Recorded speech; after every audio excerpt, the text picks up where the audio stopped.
Canada with us. He is over from Atlanta. At this time, I would like to introduce the gentleman from Madison, Mr. Sandiford, to introduce Mr. Stephen Brereton.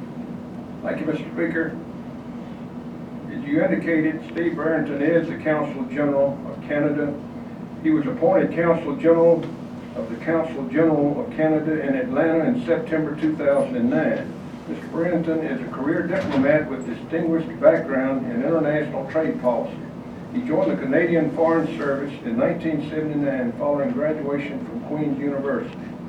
His Foreign Service career has included assignments as the Trade Policy Counselor at the Canadian Mission to the European Union based in Brussels, and diplomatic responsibilities at the Canadian Embassy in Tokyo, Japan, and Havana, Cuba.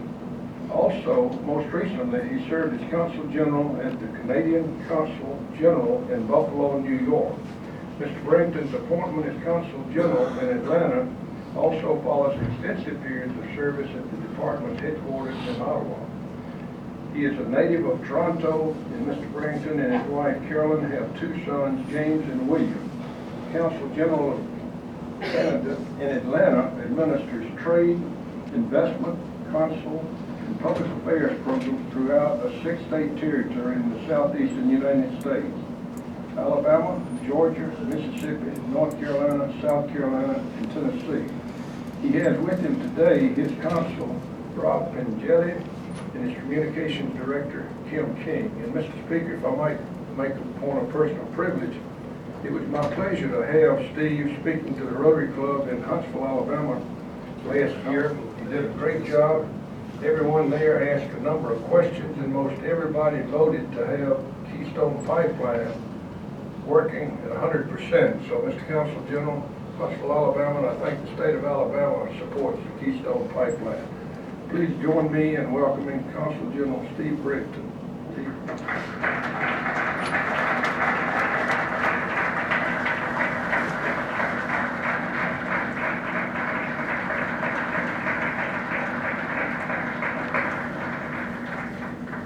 Well, thank you very much.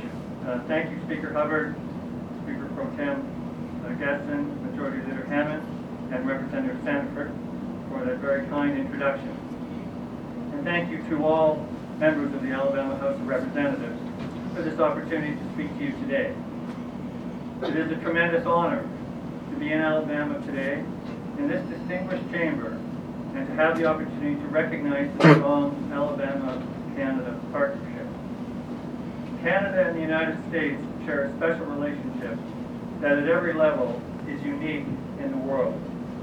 We are the closest of friends, neighbors, and allies. And it's wonderful to see, as I look to the gallery, to see so many Boy Scouts here today, part of an organization with important community ties in both our countries. Distinguished members, job creation, economic development, and security are top priorities for all of us.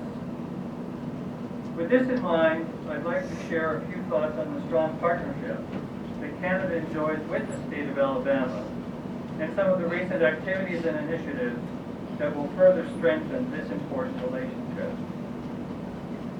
On the subject of trade, Canada and the United States share the most vibrant integrated economy of any two countries in the world. Last October marked the 25th anniversary of the Canada-U.S. Free Trade Agreement. And over this past quarter century, our two countries can point to the tripling of two-way trade in goods and services since that free trade agreement came into effect. Last year, our two countries exchanged close to $690 billion in goods and services. That's approximately $2 billion a day crossing the Canada-U.S. border every day of the year. And much of that is in intra-firm, within an integrated firm, or within existing supply chains, among firms working to a common purpose. Trade means jobs. This extraordinary volume of trade supports over 8 million jobs in the United States and millions more in Canada. In In fact, about 1 in 7 Canadian jobs is linked directly to exports to the United States. So let's bring this a little closer to home. In 2012, Alabama recorded its highest overall trade numbers in any single year, a record $19.5 billion in exports, a number to be very proud of. And what makes me very proud is that for the 4th year in a row, Canada is and remains the state's strongest trading partner, purchasing nearly $3.9 billion, or more than 20% of all the state's total international exports. As Alabama's top customer, Canada purchased over $1 billion more in Alabama merchandise than the state's next largest trading partner. And in addition, it's estimated that more than 100,000 Alabama jobs depend on our bilateral trade relationships, including many in small and medium-sized businesses.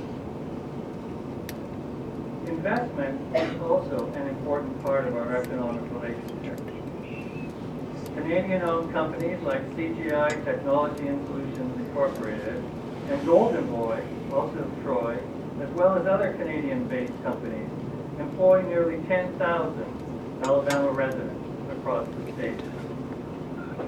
So the bottom line is that our economies are highly integrated, we build things together, and working together, we are more competitive in global markets. So what are the most popular products exported from Alabama to Canada?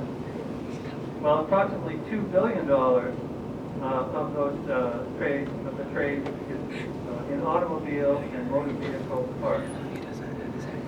Shipped north to Canadian customers in 2012. And as you know, Alabama is home to a significant number of automotive production facilities. This fact has not been lost on Canadian auto parts suppliers. Some examples include Magna, one of Canada's largest companies in the sector, and the world's most diverse auto parts supplier. It has operations in Birmingham, employing more than 500 people through its subsidiaries, providing parts to the Mercedes facility near Tuscaloosa. Huntsville is home to Mitchell Plastics and Matcor. Both are also major Canadian suppliers to Alabama's auto production facilities and support a significant number of jobs. As this sector continues to grow, we expect to see even more collaboration between firms in Alabama and Canada in the coming years. Now, there are some important initiatives underway that will further strengthen our important economic integration. At the national level, our leaders have issued joint action plans to improve cooperation at the U.S.-Canada border and both countries' ability to manage security risks while facilitating the flow of people and goods. Investing in infrastructure is an important part of this strategy. Now, some of you know the border crossing at Detroit-Windsor is the busiest crossing in North America, accounting for more than 25% of all merchandise trade between the United States and Canada, including trade with Alabama. Approval of the international bridge at Detroit-Windsor will have direct and positive impact on our economic partnership. And we were very pleased that Chairman Massey and Representative Merrill participated in the Council of State Government study visit to that site to see this new opportunity, to see this new trade crossing earlier this month. And while more than $3.9 billion of goods from Alabama crosses the U.S.-Canada border each year, Alabama's manufacturers rely on efficient supply chains in order to compete globally.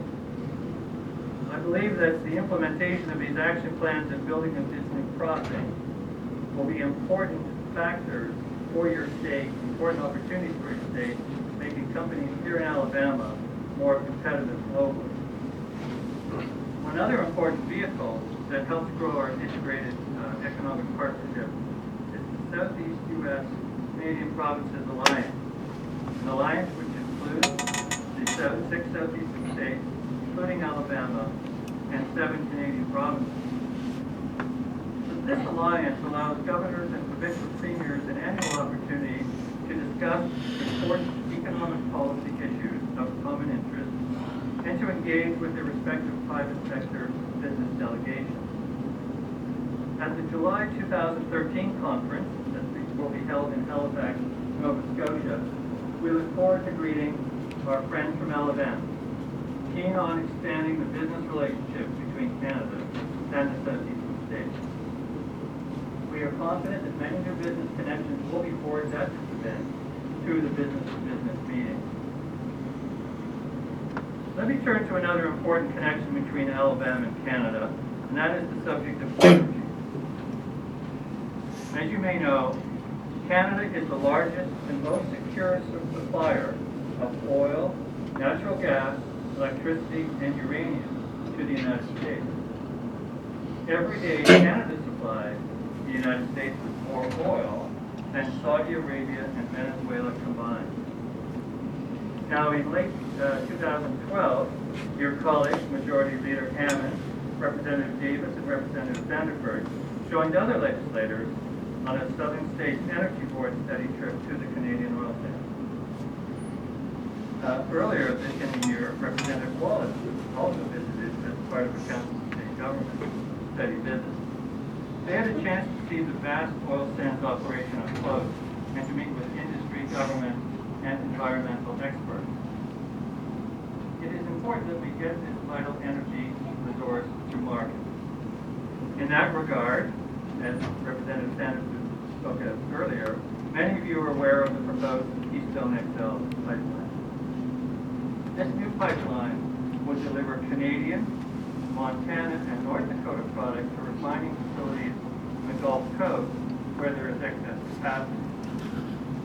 Now, regarding the construction approval process, we are grateful for the support we have here in Alabama, and particularly I've mentioned the support we've received from Senator Shelby in session. According to TransCanada, the company proposing to build the pipeline, Keystone XL will create 20,000 manufacturing jobs in the United States.